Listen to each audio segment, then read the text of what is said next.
ডাইনির রহস্যময় বন। মুর্শিদাবাদের ছোট্ট একটা গ্রাম হরিরামপুর।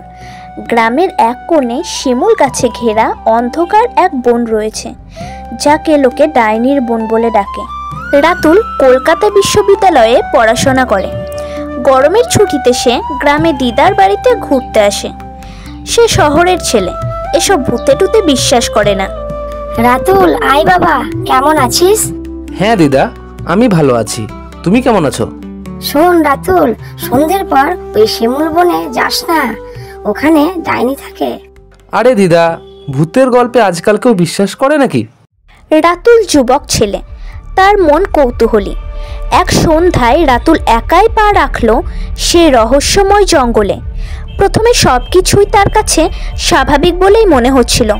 জঙ্গলের আরেকটু গভীরে যাওয়ার পর রাতুল অনুভব করে নিস্তব্ধতা ঘিরে ধরে পুরো বনকে। আর তখনই সামনে আসে এক বিকট দর্শন বুড়ি। তুই এত রাতে এই জঙ্গলে কি করছিস? সবাই বলে এই জঙ্গলে নাকি ডাইনি থাকে। হ্যাঁ, আমিই সেই ডাইনি।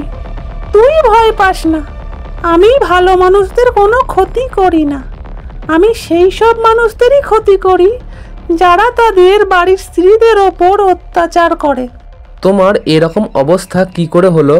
তাহলে শোন, আমার বাবা ছিলেন একজন গরিব চাষি। গরিব হলেও আমাদের সংসারে সুখের অভাব ছিল না।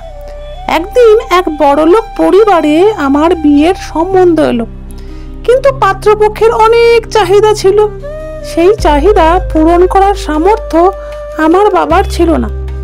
তার সত্ত্বেও আমাকে সুখে রাখার জন্য দেনা করে আমার বিয়ে ঠিক করে দেন তিনি।